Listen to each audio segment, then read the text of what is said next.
আমার প্রিয় West Bengal state ইউনিভার্সিটির ছাত্রছাত্রীরা যারা বাংলা GE3 এবং DSC3 এবছরে অর্থাৎ 2024 পরীক্ষা দিতে যাচ্ছ, তাদের জন্য আমার এই সাজেশন। আমি বিভিন্ন কাজে ব্যস্ত থাকার কারণে সাজেশনটা দিতে একটু দেরি হয়ে গেল, কিন্তু আমি যেভাবে করেছি এর বাইরে প্রশ্ন আসা এক প্রকার প্রায় অসম্ভব। তবু আমি তোমাদের বলবো, তোমরা যদি স্বামীজিকে যেরূপ দেখিয়েছি আত্মচরিত এবং যখন ছোটো ছিলাম এই 3টে গ্রন্থ একটু পড়ে নাও, তাহলে খুব ভালো হয়। তার কারণ সাজেশন ওয়াইজ শুধুমাত্র যদি একটু ঘুরিয়ে দেয়, সেরকমভাবে যদি না দেয়, কনসেপ্ট এই প্রশ্নগুলো থেকে তোমাদের একটা থাকবে, কিন্তু গল্পগুলো পড়া থাকলে আরও ভালোভাবে কনসেপ্ট তৈরি হবে, তোমরা যথোপযুক্ত উত্তর লিখতে পারবে।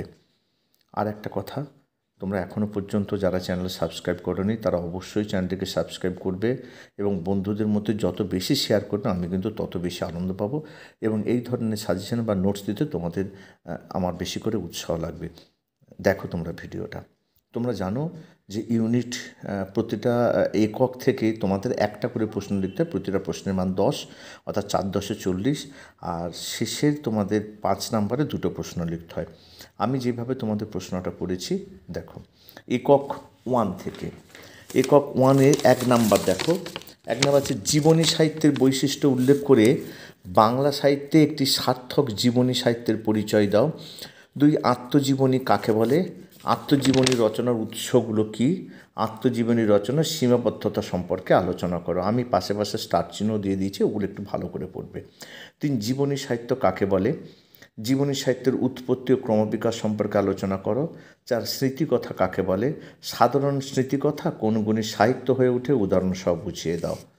এবার একক 2 দেখো, 5 নাম্বার, স্বামীজি যেরূপ দেখিয়াছি গ্রন্থে স্বামীজির সঙ্গে নিবেদিতার প্রথম সাক্ষাতে যে ছবি ফুটে উঠেছে তা আলোচনা করা। এটা আবার 5-এও চলে আসতে পারে।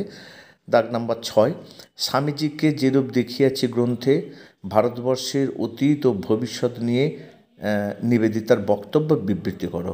7, স্বামীজিকে যেরূপ দেখিয়াছি গ্রন্থে পঞ্চম পরিচ্ছেদে উত্তর ভারতের প্রাকৃতিক সৌন্দর্যের বর্ণনা প্রসঙ্গে স্বামীজির যে স্বদেশপ্রেমের পরিচয় পাওয়া যায় তা নিজের ভাষায় লেখো। 8, স্বামীজিকে যেরূপ দেখিয়াছি গ্রন্থে স্বামীজির উদার ধর্মশিক্ষা সম্পর্কে লেখিকার মতামত ব্যক্ত করো। এবার একক 3 হচ্ছে আত্মচরিত গ্রন্থ অবলম্বনে লেখক তৎকালীন নারী সমাজের যে ছবি এঁকেছেন তার পরিচয় দাও। 10, আত্মচরিত গ্রন্থ অবলম্বনে লেখকের শৈশবকালীন স্মৃতির বর্ণনা দাও।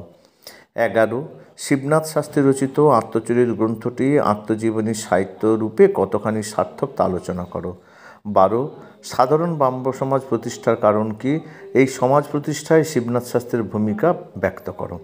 13, আত্মচরিত গ্রন্থে শিবনাথ শাস্ত্রীর ব্যক্তিচরিত্র বিশ্লেষণ করো। এবার একক 4, যখন ছোট ছিলাম গ্রন্থে লেখক ভবানীপুরের মামাবাড়ির যে ছবি এঁকেছেন তা লেখো।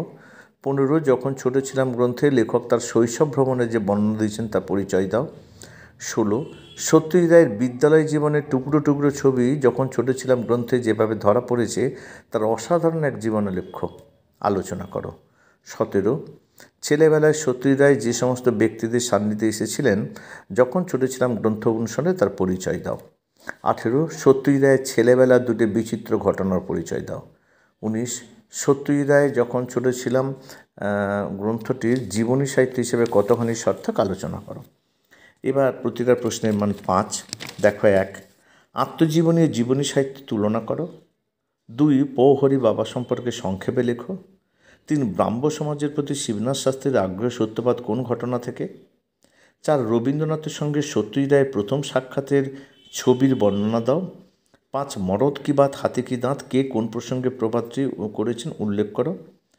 6, বিধবা বিবাহ সম্পর্কে শিবনাথ শাস্ত্রীর 2-1টি অভিজ্ঞতা লেখো।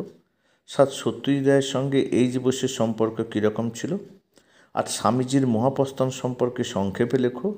9, যখন ছোট ছিলাম গ্রন্থে ধনদাদুর পরিচয় দাও। আর 10, যখন ছোট ছিলাম গ্রন্থ অবলম্বনে গড়পাড়ের বাড়ি থেকে ভবানীপুরের বাড়িতে কি কি পরিবর্তন লক্ষ্য করেছিলেন সত্যজিৎ রায় তা লেখো। আজ এই পর্যন্ত, আবার দেখা হবে পরবর্তী কোনো ভিডিও নিয়ে।